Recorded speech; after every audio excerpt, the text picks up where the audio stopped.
ভাবুন তো, দেশের নিরাপত্তার অত্যন্ত গুরুত্বপূর্ণ একটি ব্যবস্থার সঙ্গে যুক্ত একজন আধিকারিক, আর তার মোবাইলেই যদি ধীরে ধীরে ঢুকে পড়ে এক অচেনা পরিচয়। প্রথমে সোশ্যাল মিডিয়ায় পরিচয়, তারপর চ্যাট থেকে ভিডিও কল থেকে বন্ধুত্ব, আর সেই বন্ধুত্বই যদি শেষ পর্যন্ত হয়ে ওঠে প্রতিরক্ষা সংক্রান্ত তথ্য হাতানোর হাতিয়ার, তাহলে যুদ্ধটা কি আর শুধুমাত্র সীমান্তে, নাকি যুদ্ধ এখন আপনার আমার মোবাইলের স্ক্রিনেও? দিল্লিতে ভারতীয় বায়ুসেনার এক উইং কমান্ডারকে গ্রেপ্তারের ঘটনায় এমনই চাঞ্চল্যকর অভিযোগ সামনে এসেছে। পুলিশের দাবি, সোশ্যাল মিডিয়ার এক মহিলার সঙ্গে পরিচয় হয়েছিল ওই আধিকারিকের, তারপর ভিডিও কল, চ্যাট, বিশ্বাস তৈরি, আর সেই বিশ্বাসের সুযোগ নিয়েই নাকি দেওয়া হয়েছিল দেশের প্রতিরক্ষা সংক্রান্ত স্পর্শকাতর তথ্য। পুলিশের সন্দেহ ওই মহিলা পাকিস্তানি গোয়েন্দা চক্রের সঙ্গে যুক্ত।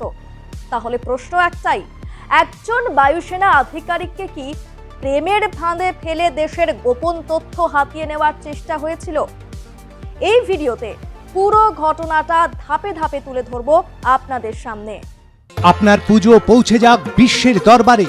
প্রতি বছরের মতো এবারও আর+ নিউজ নিয়ে এলো শারদাঞ্জলির সেরা সম্মান 2026। অংশ নিতে সকাল 10টা থেকে সন্ধে 6টার মধ্যে সরাসরি যোগাযোগ করুন আমাদের অফিসে, অথবা কল করুন 9836323248 এই নম্বরে। শারদাঞ্জলি শুধুমাত্র আর+ নিউজে।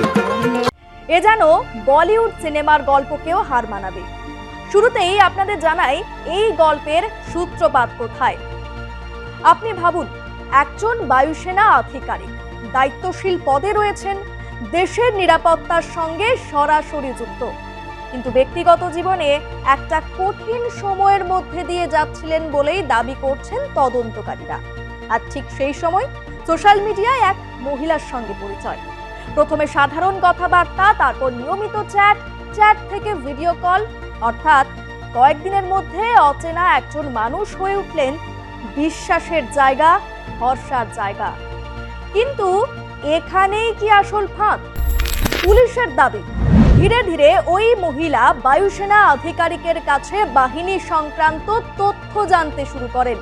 তিনি জানতে চাইতেন সামরিক ইউনিটের গতিবিধি এবং মোতায়েন সংক্রান্ত তথ্য, ছবি চাইতেন, ভিডিও চাইতেন। আর এখানেই তদন্তকারীদের সন্দেহ, এই সম্পর্ক কি আদৌ সম্পর্ক ছিল, নাকি শুরু থেকেই ছিল একটা অপারেশন?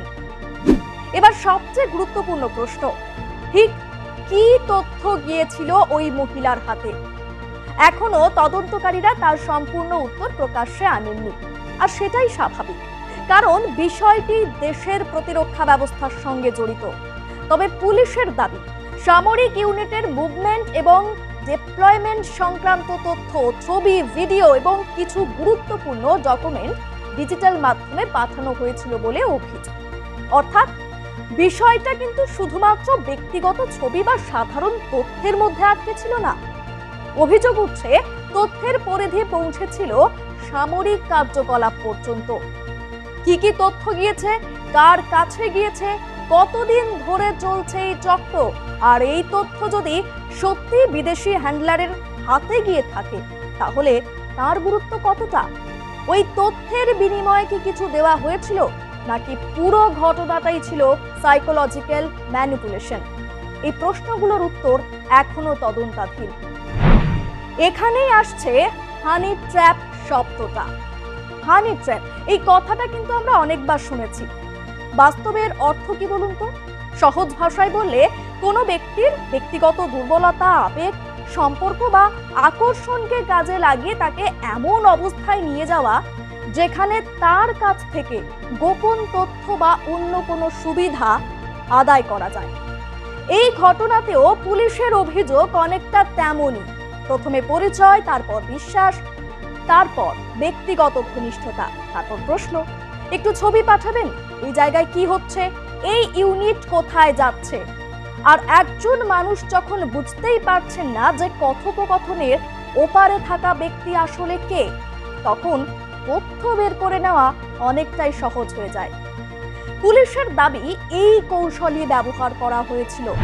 তবে হানি ট্র্যাপের অভিযোগ কিন্তু এখনো তদন্তাধীন। এই ঘটনার আরো একটি ভয়ঙ্কর দিক আপনাদের জানাই। ধরুন একজন আধিকারিকের কাছ থেকে কিছু তথ্য পাওয়া গেল, কিন্তু সেই একজনের তথ্যে যদি থেমে না থাকে এই পুরো পরিকল্পনা। তদন্তকারীদের দাবি ওই মহিলা বায়ুসেনার আধিকারিককে তার এক সহকর্মীর মোবাইল ফোনেও একটি নির্দিষ্ট অ্যাপ ইনস্টল করতে বলেছিলেন। কিন্তু কেন? এই প্রশ্নটাই এখন তদন্তের কেন্দ্রে। পুলিশের সন্দেহ অ্যাপটি স্পাইওয়্যার বা রিমোট অ্যাক্সেস ধরনের সফটওয়্যার হতে পারে। অর্থাৎ শুধু একজনের তথ্য নয়, অন্য এক প্রতিরক্ষা কর্মীর ফোনেও কি ঢোকার চেষ্টা চলছিল? যদি সেই সন্দেহ সত্যি হয় তাহলে বিষয়টা কিন্তু মোটেও সুখকর হবে না। কারণ একটি ফোনে থাকতে পারে যোগাযোগের তথ্য, নথি, ছবি, লোকেশন সংক্রান্ত তথ্য, কথোপকথন, অসংখ্য গুরুত্বপূর্ণ ডেটা। তাই তদন্তকারীরা খতিয়ে দেখছেন অ্যাপটি কোথা থেকে এসেছিল, কে পাঠিয়েছিল, ইনস্টল করার পর সেটি কি করেছিল, এবং সবচেয়ে বড় কথা, কোনো তথ্য কি সত্যি ওই ফোন থেকে লিক করেছিল। দিল্লি পুলিশের সন্দেহ এই ঘটনাটি কোনো বিচ্ছিন্ন ঘটনা নয়, বরং দেশের সামরিক ও কৌশলগত তথ্য সংগ্রহের জন্য একটি বড় নেটওয়ার্ক কাজ করতে পারে। অর্থাৎ বড় প্রশ্ন, উইং কমান্ডার কি তথ্য দিয়েছেন? এই নেটওয়ার্কের টার্গেটে আর কে কে রয়েছেন? কারা যোগাযোগ করছিল? কারা নির্দেশ দিচ্ছিল? বিদেশে বসে কে গোটা অপারেশন পরিচালনা করছিল? আর ওই মহিলার পেছনে সত্যি কি পাকিস্তানি গোয়েন্দা সংস্থার কোনো হ্যান্ডলার ছিল? এই সব প্রশ্নের উত্তর খুঁজতেই এখন ডিজিটাল ট্রেল খতিয়ে দেখছেন তদন্তকারীরা।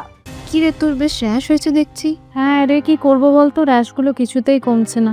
অনেক কিছু ইউজ করলাম তবুও কমছে না। তুই এম্বার গৌরীদেবী হসপিটালসে দেখাতে পারিস, ওখানে ভালো এক্সপিরিয়েন্স ডার্মাটোলজিস্ট আছে। গৌরী দেবী হসপিটাল, রাজবাঁধ, দুর্গাপুর। যোগাযোগ 8001003333, 8001113333। এবার আসি গ্রেপ্তারের ঘটনায়।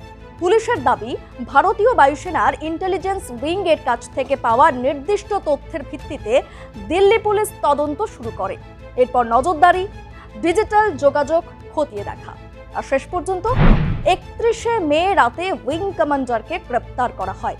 অর্থাৎ আজ যে ঘটনা সামনে এসেছে তার সূত্রপাত কিন্তু কয়েক মাস আগেই। গ্রেপ্তারের পর তাকে প্রথমে পুলিশি হেফাজতে জিজ্ঞাসাবাদ করা হয়, পরবর্তীতে বিচার বিভাগীয় হেফাজতে পাঠানো হয়। বর্তমানে তিনি তিহার জেলে রয়েছেন বলেই খবর। তার বিরুদ্ধে অফিসিয়াল সিক্রেটস অ্যাক্টের অধীনে মামলাও হয়েছে। আপনাদের মনে প্রশ্ন জাগতেই পারে, এতদিন তিনি নজরে ছিলেন কেন? এখানে আরো একটি গুরুত্বপূর্ণ তথ্য সামনে এসেছে। বায়ুসেনার পক্ষ থেকে বলা হয়েছে অভিযুক্ত আধিকারিককে বেশ কিছুদিন ধরেই নজরে রাখা হচ্ছিল। অর্থাৎ তদন্তকারীদের কাছে আচরণ বা যোগাযোগ নিয়ে আগে থেকেই সন্দেহ তৈরি হয়েছিল। কি কারণে, কোন তথ্যের ভিত্তিতে, কখন থেকে শুরু হয়েছিল নজরদারি, এসব বিষয়ে বিস্তারিত তথ্য এখনো প্রকাশ্যে আসেনি। তবে যদি সত্যি আগে থেকে নজরদারি চলে থাকে তাহলে একটা বিষয় পরিষ্কার, কাউন্টার ইন্টেলিজেন্সের নজর এড়িয়ে এই যোগাযোগ কত দূরে গিয়েছিল সেটাই এখন বড় প্রশ্ন। এবার সবচেয়ে যে স্পর্শকাতর বিষয় তা হচ্ছে পাকিস্তান কানেকশন। পুলিশের সন্দেহ সোশ্যাল মিডিয়ার ওই মহিলা পাকিস্তানি ইন্টেলিজেন্স নেটওয়ার্কের সঙ্গে যুক্ত হতে পারেন। অর্থাৎ ওপারে বসে কেউ নির্দেশ দিচ্ছিলেন, নাকি ওই মহিলা নিজেই পুরো অপারেশন চালাচ্ছিলেন? তদন্তকারীরা কনভারসেশন, ডিজিটাল যোগাযোগ এবং অন্যান্য ইলেকট্রনিক এভিডেন্স খতিয়ে দেখছেন। কোন প্ল্যাটফর্ম ব্যবহার হয়েছিল, কি কি ফাইল পাঠানো হয়েছে, কোন ডিভাইস থেকে, এই ডিজিটাল ট্রেলই হয়তো পুরো নেটওয়ার্কের আসল ছবি সামনে আনবে। এবার একটু অন্যভাবে ভাবুন। আগে গুপ্তচর মানেই ছিল গোপনে সীমান্ত পার হওয়া, কোডেড মেসেজ, গোপন বৈঠক। আর এখন একটা স্মার্টফোন, একটা fake social media profile, chat, video call, আর ধীরে ধীরে তৈরি হওয়া বিশ্বাস। এই ঘটনাই দেখিয়ে দিচ্ছে আধুনিক গুপ্তচর বৃত্তি কতটা ডিজিটাল হয়ে উঠেছে। শত্রুকে সবসময় সীমান্তের ওপারে দাঁড়িয়ে থাকতেই হবে না, সে আপনার ফোনের স্ক্রিনেও হাজির হতে পারে, আপনার পরিচিতির তালিকায় ঢুকতে পারে, আপনার বিশ্বাস অর্জন করতে পারে, আর তারপর সেই বিশ্বাসকেই ব্যবহার করতে পারে আপনারই বিরুদ্ধে। শেষে আবারও সেই প্রশ্নটাই করি, একটা সাধারণ সোশ্যাল মিডিয়া চ্যাট কি কখনো জাতীয় নিরাপত্তার হুমকি হয়ে উঠতে পারে? এই মামলার তদন্ত বলছে হ্যাঁ, সেই সম্ভাবনাকে একেবারেই উড়িয়ে দেওয়া যাচ্ছে না। একজন উইং কমান্ডার, একজন রহস্যময় মহিলা, সোশ্যাল মিডিয়ায় পরিচয়, তারপর বিশ্বাস, তারপর প্রতিরক্ষা সংক্রান্ত তথ্যের অভিযোগ, আর শেষে পাকিস্তানি হ্যান্ডলারের সন্দেহ। গল্পটা শুনতে সিনেমার মতো, কিন্তু তদন্তকারীদের কাছে এটা এখন কোনো সিনেমা নয়, এটা ন্যাশনাল সিকিউরিটির প্রশ্ন। আর এই নেটওয়ার্ক কি শুধু একজনই ছিলেন নাকি আরও কেউ? আর যদি আরও কেউ থেকে থাকেন তাহলে তারা কোথায়? সেই উত্তরই এখন খুঁজছে তদন্তকারী সংস্থাগুলি। কারণ সীমান্তে শত্রুকে চেনা সহজ, কিন্তু যখন শত্রু বন্ধুর মুখোশ পরে আপনার মোবাইলের স্ক্রিনে আসে তখন যুদ্ধটা আরো কঠিন হয়ে পড়ে। এই মুহূর্তে অভিযোগ এবং তদন্তের স্তরেই রয়েছে পুরো বিষয়টি। একজন উইং কমান্ডারের বিরুদ্ধে ওঠা অভিযোগের তদন্ত তার নিজের জায়গায় চলবে, কিন্তু এই ঘটনাটা একটা বড় সতর্কবার্তা, বিশেষ করে সেনা, বায়ুসেনা, নৌসেনা, প্রতিরক্ষা গবেষণা বা নিরাপত্তা সংক্রান্ত কাজে যুক্ত ব্যক্তিদের জন্য। কারণ সেন্সিটিভ ইনফরমেশন শুধুমাত্র কোনো নথিতে থাকে না, থাকে ফোনে, থাকে ছবি, ভিডিও, লোকেশন ডেটাতে, মেসেজিং অ্যাপেও থাকে তথ্য। আর অনেক সময় মানুষ নিজেই বুঝতে পারেন না কোন তথ্যটা হার্মলেস আর কোন তথ্যটা ন্যাশনাল সিকিউরিটির অংশ। তাই কি পোস্ট করছেন, কাকে পাঠাচ্ছেন, ফোনের ওপারে আদতে কে রয়েছে, সে বিষয়ে সব সময় সতর্ক থাকাই উচিত।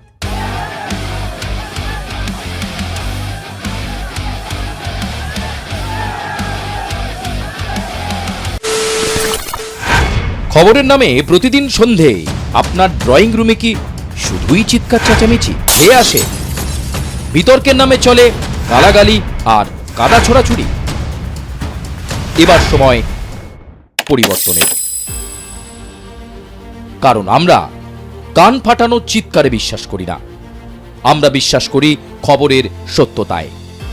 আমরা কোনো পক্ষের হয়ে গলা ফাটাই না, আমরা সাধারণ মানুষের হয়ে প্রশ্ন তুলি।